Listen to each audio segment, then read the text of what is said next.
fuera. Pero eso lo vamos a ver más adelante con más calma, ¿no?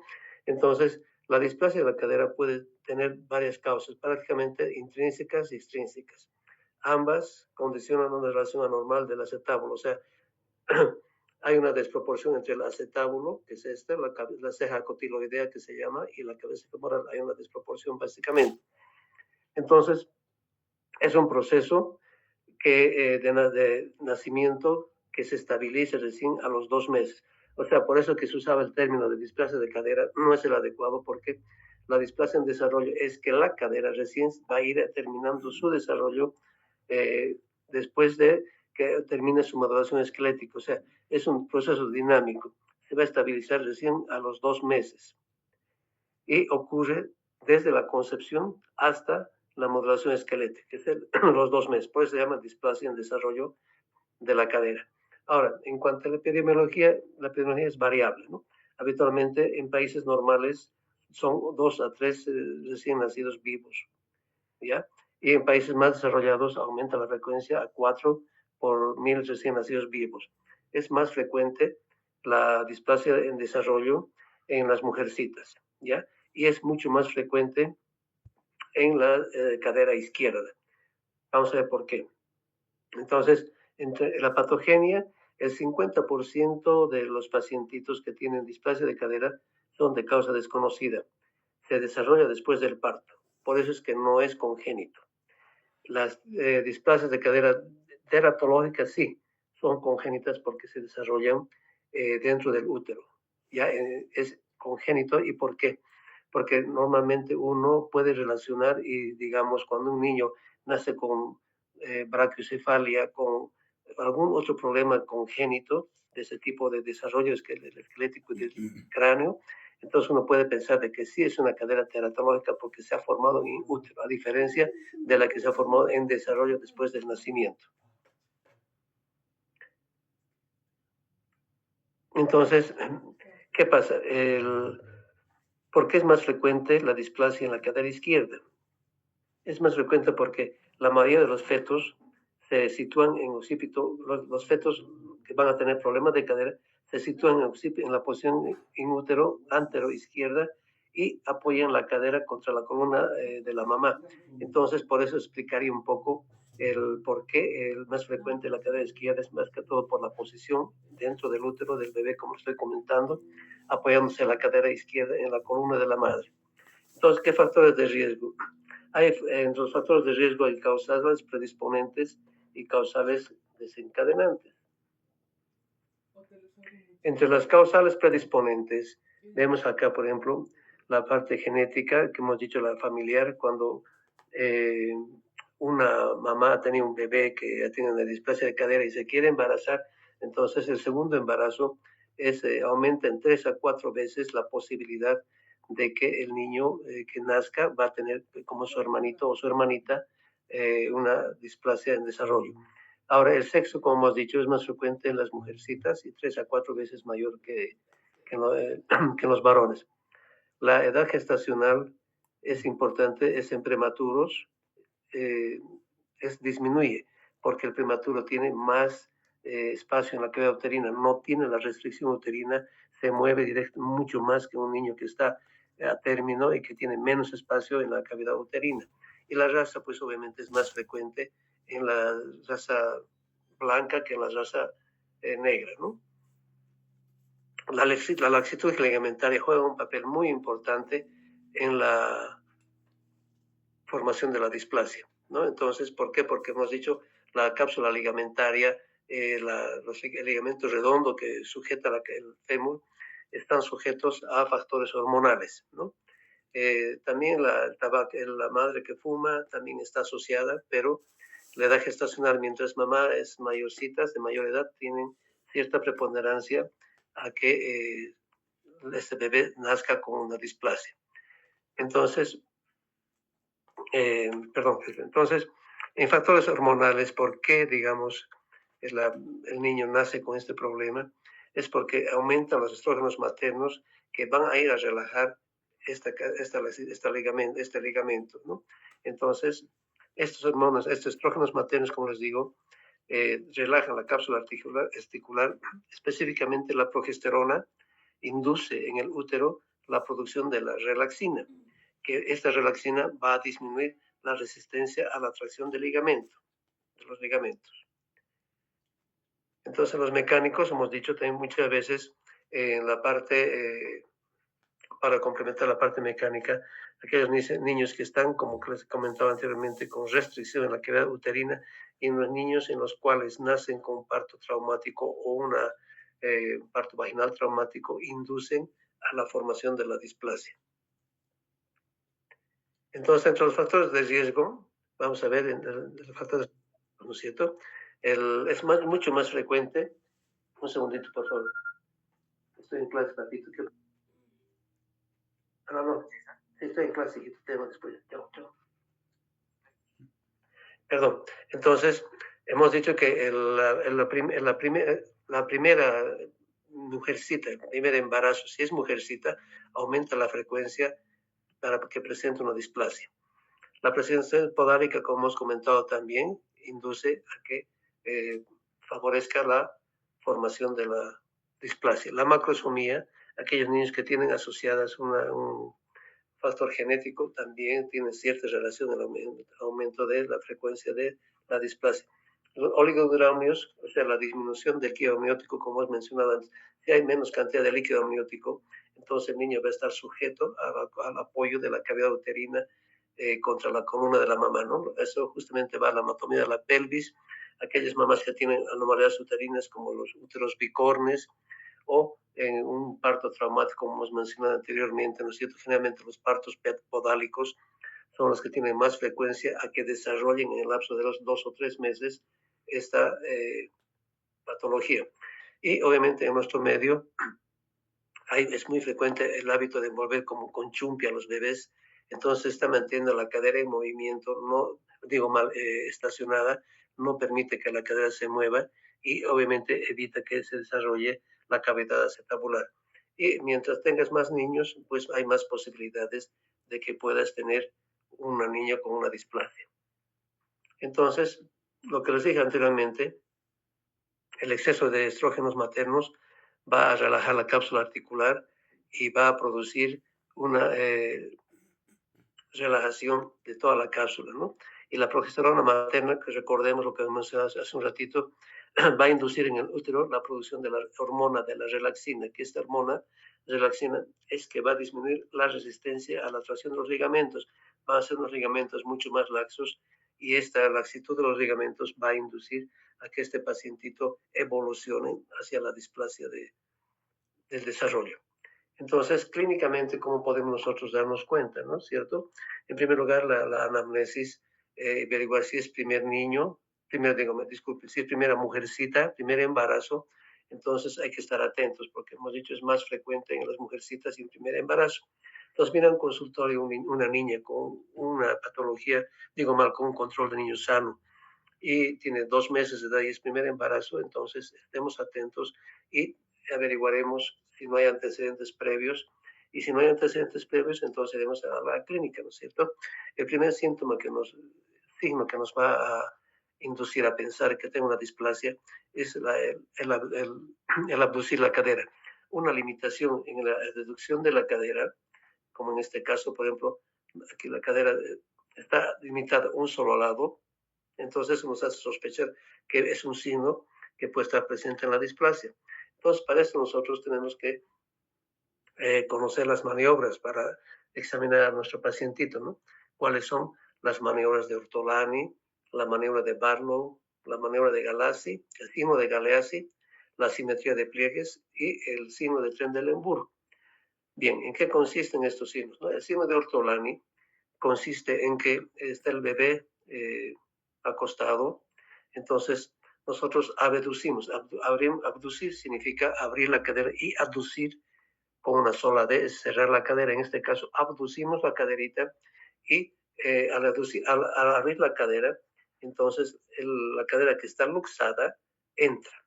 Entonces se siente un chasquido de ingreso a la cavidad. Entonces, pues, si tenemos un Ortolani positivo, estamos hablando de una luxación ya más que de una displasia. En cambio, lo contrario, La maniobra de Barlow es nosotros que si juntamos los muslos al niño, apoyando el dedo, uno de los dedos en la cadera, si juntamos, esta cadera se va a luxar, se va a salir de la cavidad acetabular. O sea, la maniobra de Barlow es contraria al signo de Ortolani. En el signo de Ortolani, la reducción es un signo que va a ingresar a la cadera, y el Barlow, como estamos viendo acá, vamos a cerrar y se va a salir la caderita de su lugar. El signo de Galeazzi es aquel signo en el cual al bebé lo ponemos en una camita rígida, un poquito dura, con la cadera neutra, las piernitas apoyadas, los pies apoyados, y vamos a ver una simetría, ¿no es cierto? Una caderita más alta y otra más baja. Entonces, ese es el signo de Galeazzi que nos está haciendo pensar que esta cadera izquierda puede presentar un problema de una subluxación. Y la simetría de pliegues, ¿no? Habitualmente una simetría de pliegues es un signo que te hace también sospechar, o si tienes otros signos más como el Galeazzi o el Barlow, te va a confirmar que este niño tiene esta patología, esta displasia. Ahora, la simetría de pliegues, los pliegues ante estos son los pliegues glúteos, ¿no? En los pliegues de frente, en los pliegues del muslo, generalmente aquí hay una simetría, ¿verdad? Pero no siempre es un signo engañoso, porque mientras más gorditos sean los niños, van a tener uno o dos rollitos en los cuales van a demostrarnos de que puede tener sospechar de que es un niño sano para comenzar, pero si tiene dos pliegues desiguales en un solo lado, entonces eso te va a hacer pensar de que unido al examen clínico del Barlow o del Galeazzi o la simetría de glúteos, te va a hacer sospechar de que tienes pues una probable displasia. Y cuando el niño ya está caminando, podemos ver que el signo del tren de Lembour, el signo del tren de Lembour ya te está hablando de que es una luxación de cadera. ¿Qué significa esto? A un niño normal lo pones de pie y pues no va a pasar nada con los glúteos. Apoyas un lado, el glúteo va a estar igual. Se cambia de lado, apoya el otro piecito, los glúteos van a estar perfectamente bien. En cambio, en una luxación de cadera, lo apoyas al niño en el lado sano, el pie sano, y la cadera enferma se va a caer. O sea, la luxación de la cadera luxada va a caer. ¿Por qué? Porque hay una debilidad de los glúteos.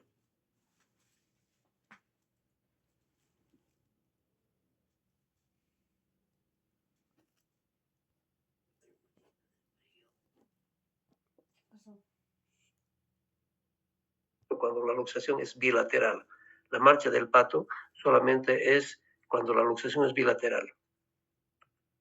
Entonces, ¿qué hacemos para confirmar nuestra sospecha diagnóstica? Ya tenemos los signos radiológicos, ya tenemos una clínica que nos hace sospechar antecedentes de la mamá que ha tenido una niña previamente, o que es una mamá que viene primeriza, que tiene su bebé, que es mujercita. Entonces, nosotros hacemos un estudio ecográfico. ¿A qué edad, por ejemplo? ¿Alguien me puede decir a qué edad podemos hacer una ecografía y a qué edad podemos hacer una radiografía? ¿Alguien me puede indicar? ¿Qué se les ocurre?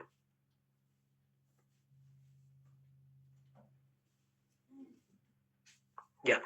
Bueno, la ecografía es muy buen estudio, pero tiene que ser hecho en manos expertas, porque la ecografía la puedes hacer a la semana, a las 2 semanas de nacido. ¿Por qué? Porque te muestra es un estudio dinámico. ¿Ya? En la radiografía no se ven los cartílagos todavía antes de los 6 meses. En cambio, en la ecografía tú puedes ver el cartílago y puedes ver la cadera en movimiento.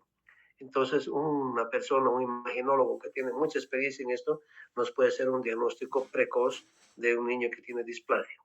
Pero si no tienes una persona que te pueda ayudar en un estudio ecográfico, va a ser un estudio radiológico. Entonces vas a pedir en tu examen, vas a pedir una radiografía de pelvis neutra, de frente neutra.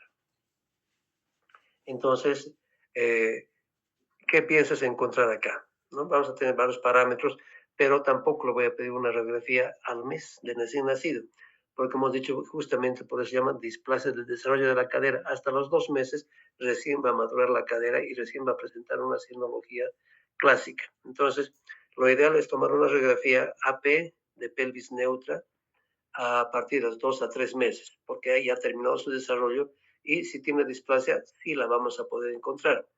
Entonces, en la ecografía, vemos acá nosotros, como hemos dicho, en las primeras semanas de vida, pues tenemos un transductor y ahí pues el imaginólogo lo mueve al niño de un lado, de otro lado, y va a encontrar según la escala de Graf, él va a decir el acetábulo tiene tantos grados o el acetábulo está normal. Y más fácil para nosotros porque es más objetivo ver la radiología en una caderita. Entonces, lo más importante nosotros que tenemos que ver cuando estamos hablando de una displasia de la cadera es que la radiografía esté bien centrada, porque si no está centrada, si está un poquito movida, nos va a dar una lectura falsa.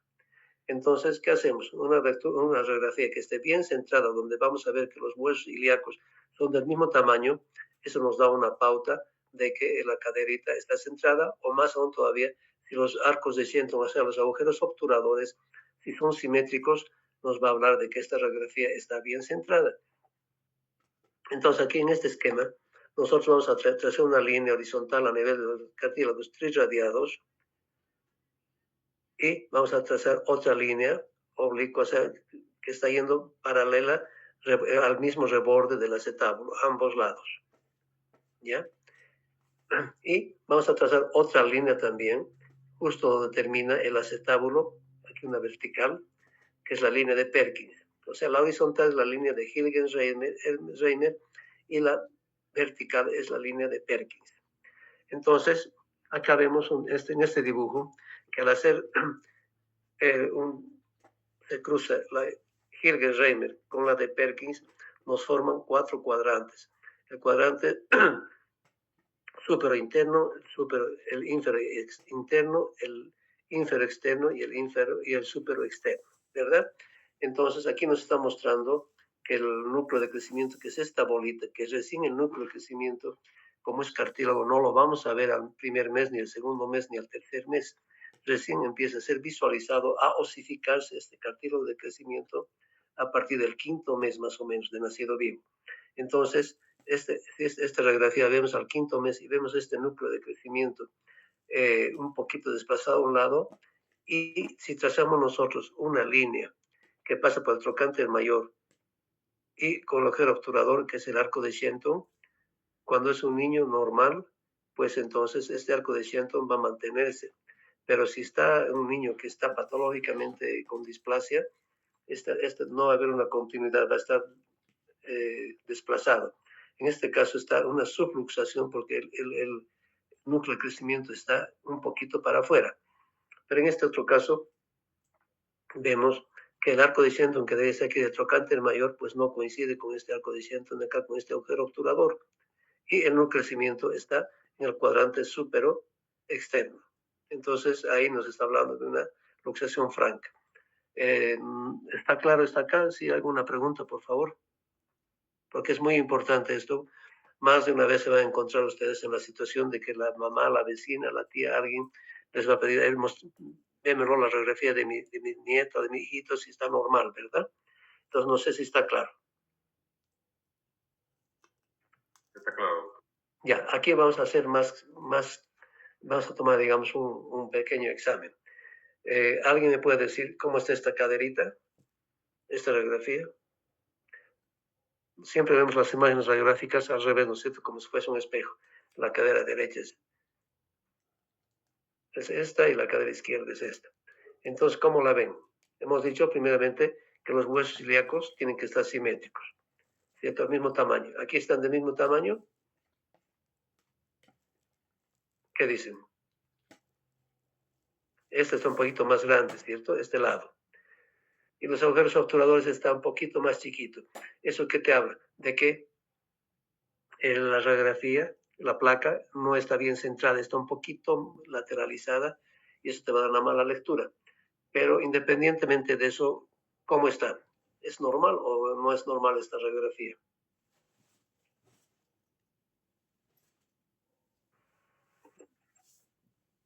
¿Qué dicen? Ya, mire, hemos dicho aquí el arco de Shenton que hemos dicho hace ratito, ¿cierto? El trocánter mayor, que la línea debe continuar acá simétrica, aquí está un poquito lejos. Segundo, el núcleo de crecimiento está presente acá, pero si trazamos la línea de Perkins, está justo en el límite. Y si hacemos una medición de este ángulo, de este acetábulo, fíjense en relación al otro lado, este está un poquito más oblicuo, más abierto, ¿sí? Entonces la patología es una displasia de la cadera derecha. Y aquí vamos a ver con mayor razón. Nosotros para interpretar esta placa tenemos que saber tomar y tener en cuenta la triada de Putti. ¿En qué consiste la triada de Putti? En primer lugar, consiste en una hipoplasia del núcleo femoral. Aquí estamos viendo, si comparamos este núcleo de la cabecita de fémur con este núcleo, este está un poquito más borrosa, ¿cierto? No está tan clara como esta otra. Entonces, un núcleo hipoplásico. Otro punto es la oblicuidad del techo que hemos dicho. Aquí vemos el techo, medimos, vamos a ver cómo medir, está oblicuo. Entonces, eso nos está hablando de que tiene una probable displasia. Y si nosotros vemos la relación del arco de Shenton coxofemoral, si está separado, entonces esta triada de Putti nos está hablando de una displasia luxante de la cadera. ¿Está bien hasta acá, chicos? Ya. Entonces, pero vamos a tener un sistema, un memotécnico, para que se acuerden ustedes cuando vean una radiografía y no se equivoquen. Vas a tomar estas palabritas: ascenso, ¿ya? Es un memotécnico, es un acuerdo de ascenso. Puedo decir, si quieren, se ascendió la cabeza femoral, como ustedes quieren, pero ¿qué significa la A? La A significa el valor que vamos a dar al ángulo acetabular. Vamos a medir este ángulo acetabular, normalmente en el recién nacido es hasta los 28 grados. Si vamos a medir nosotros, como en este caso, siguiendo la línea de Hilgen-Reimer y el Perkins, y medimos este ángulo, tiene que ser de acá, 28 grados. Si tiene más de 30 grados, entonces está este ángulo acetabular elevado y nos está hablando de una displasia. La A, la S, ¿qué significa? La simetría de estos agujeros obturadores, que ambos agujeros obturadores estén igual de redonditos. La C, ¿qué significa? Esta ceja cotiloidea tiene que estar roma, como aquí en este caso, que está normal. Hay la diferencia, aquí está más oblicuo y aquí está normal. La ceja cotiloidea roma nos habla de que está todo bien. Y la E, ¿qué significa? La esclerosis, acá del núcleo central de la cavidad cotiloidea. ¿Por qué? Porque la cabeza femoral está apoyando acá y está cargando el cótilo de la cabeza, o sea, el acetábulo. ¿Ya? La N significa los núcleos femorales presentes, ¿no es cierto? Tenemos que ver los núcleos femorales si están en su lugar, si están dentro del cuadrante inferior externo, superior externo, en fin. Y la S significa la simetría de los arcos de Shenton, ¿sí? Pero les he dicho que es ascenso y nos falta la O. Entonces aquí está la O. ¿Qué significa la O? Es el signo de hombredame. Hombredame, ¿a qué se refiere? A que estén presentes los núcleos de la cabeza femoral. Si vamos a tomar una radiografía a un niño de dos meses, sabemos que no van a estar presentes, o sea que el signo de hombredame va a ser negativo en ese momento. Bien, entonces aquí vamos a hacer un repaso de lo que estamos hablando hasta el cansancio de la interpretación radiológica, ¿ya? Trazamos una horizontal, que es la línea de Hilgen-Reimer, ¿verdad? Y trazamos una en el borde del acetábulo, en ambos lados. Y trazamos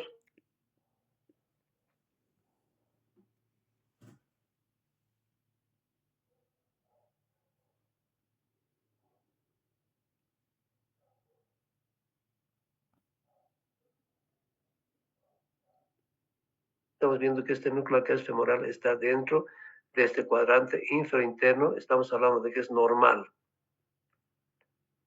Y también hacemos la medición al otro lado con la línea de Perkins, con esta vertical, y vemos que el núcleo acá femoral está un poquito más hacia allá, pero el ángulo acetabular está más abierto, que es contralateral.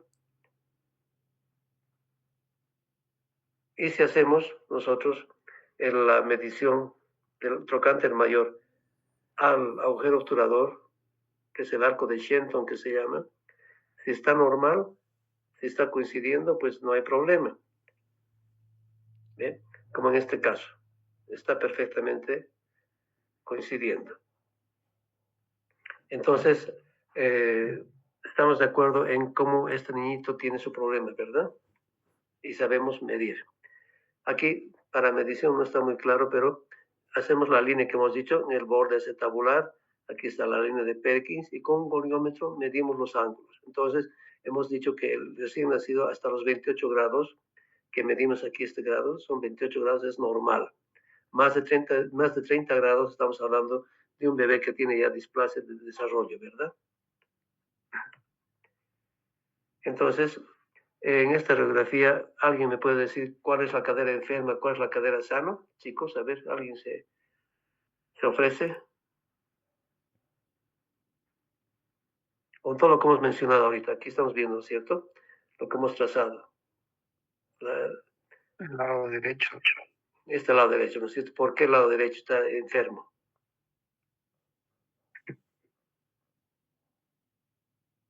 Aquí está bien bonito. Vamos a empezar signo de hombredad que hemos dicho, ¿no es cierto? El hombredad, ¿dónde está el núcleo de la cabeza femoral? Aquí está un poquito visible. Está por fuera del cuadrante inferior externo que debería estar acá. Está entre el límite externo y el superior interno. El superior externo, perdón. ¿Cierto? Aquí está. Segundo, si vamos a medir esto, techo, y vamos a medir acá, va a ser más de 30 grados. Y si vamos a ver al arco de Shenton, aquí está el trocánter mayor, y vamos a ver que no coincide con este agujero obturador. Se ha alejado, estamos viendo que la cabeza femoral mismo, el mismo fémur, está por fuera de esta línea que hemos mencionado, de este crucifijo, digamos. Está en el cuadrante inferior externo. O sea que esta caderita es una displasia del desarrollo con luxación, porque ya se salió la cabecita y está apoyando aquí arriba, porque no es que aquí no haya hueso, hay hueso, solo que como es todo este cartílago no se lo ve, recién está empezando a visualizarse. Y vemos que está bien tomada porque los huesos ilíacos están simétricos, son del mismo tamaño y los agujeros obturadores son del mismo tamaño, o sea que es una placa 100% aceptable. En cambio, aquí vemos en la cadera izquierda que es una cadera absolutamente normal, porque el núcleo femoral está acá, está pegadito, no está como este, está lejos. Segundo, el Shenton está manteniéndose la simetría, no está alejado, no está desplazado como el lado contralateral. Entonces, el diagnóstico sería ¿cuál? Una displasia luxante de la cadera derecha, ¿no es cierto? Displasia porque el techo está alterado y luxante porque se ha salido la cadera de su lugar, de este cuadrante infrainterno. Aquí vemos lo mismo, ¿cierto? Hasta el cansancio les voy a mostrar esto. Hay un niño ya mayor, es un niño de ¿qué edad más o menos creen que tiene este niñito? ¿Alguien me puede decir?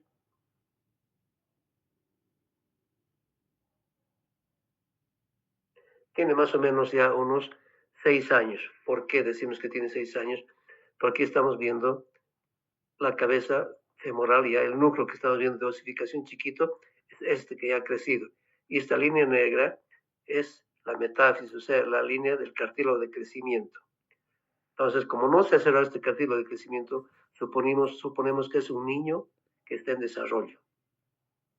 En cambio, contralateralmente, venimos de este lado, y el ángulo acetabular, fíjense, está mucho más oblicuo.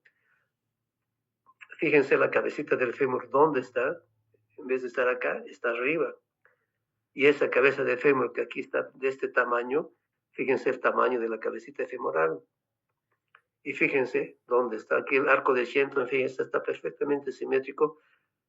El trocánter mayor coincide perfectamente con el agujero obturador, absolutamente normal. Pero aquí fíjense, el agujero obturador, ¿dónde está? No coincide porque está arriba, ¿verdad?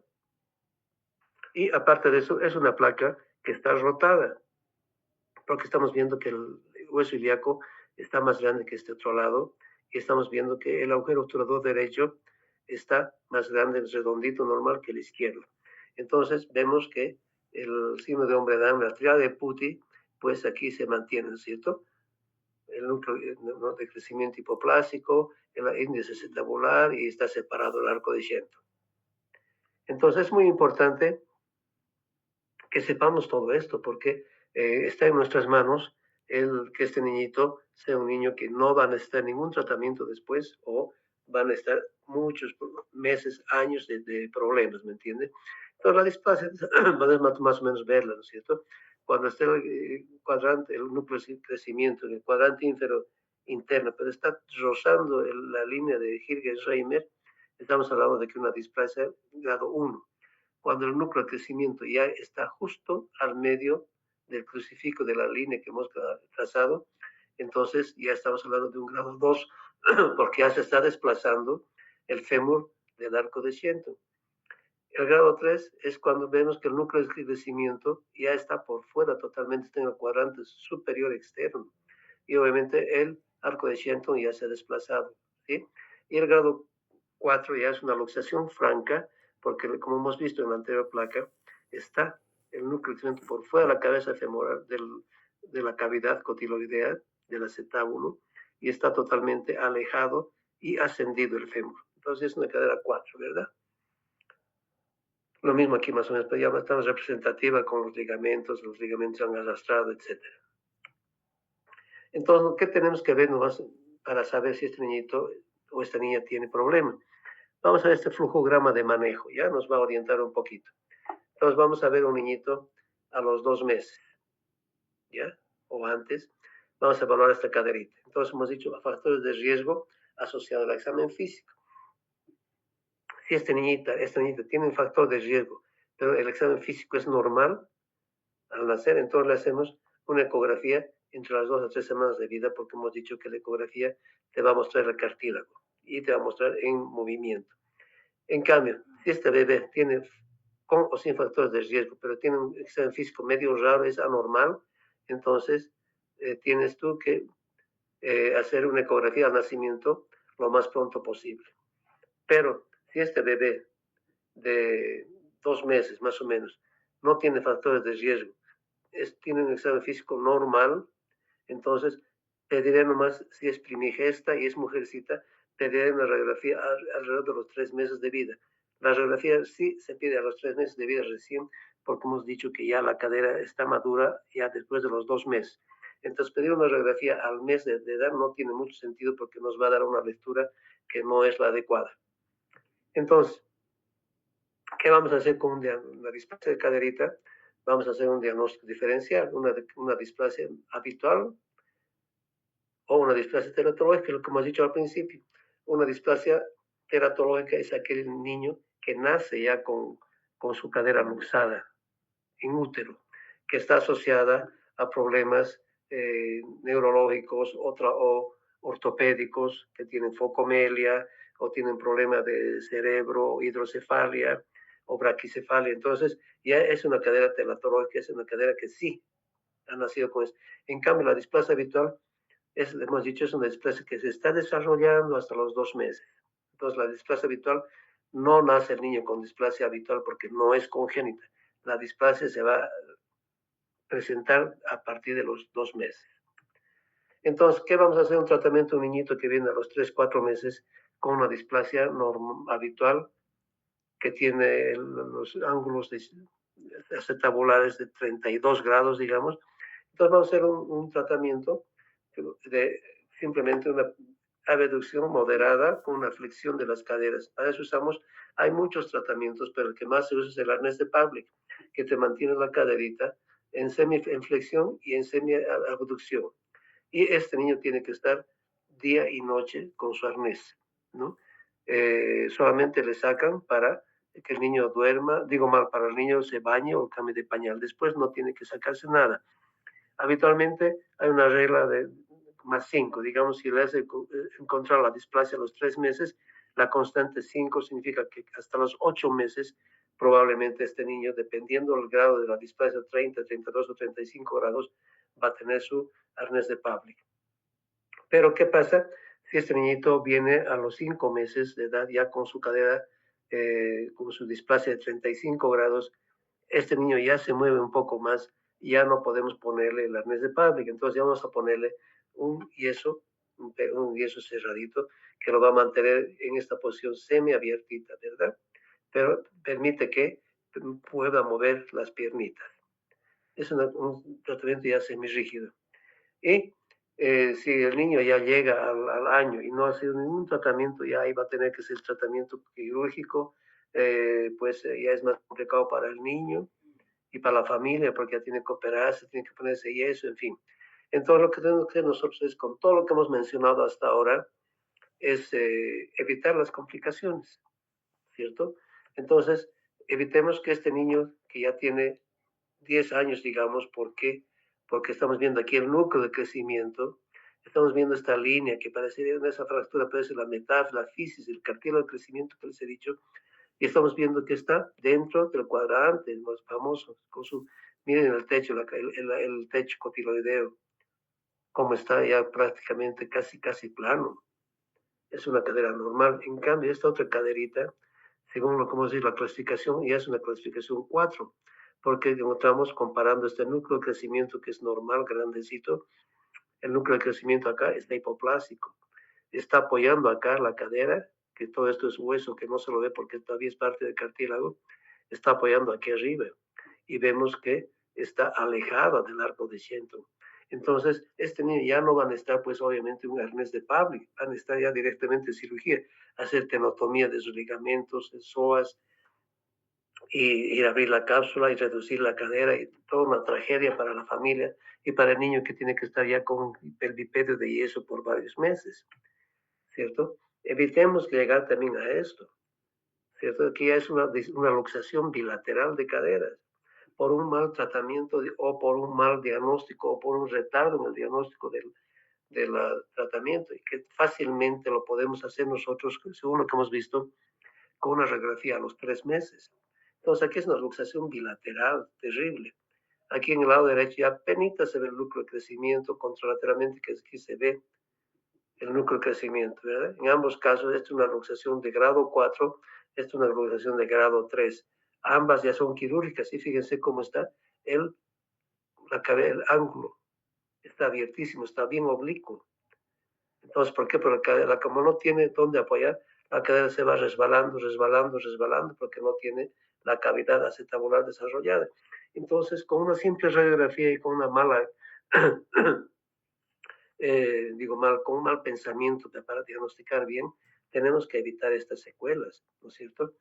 Pero más aún todavía, lo que nosotros no podemos hacer es que agarrar y poner un yeso a la fuerza. Este niño, agarramos y ponemos el yeso, controlamos una radiografía y vemos, está ya entrado a la caderita, perfecto, pucha, te quedas feliz, pero no, porque todo lo que es a la fuerza no funciona, no funciona. Has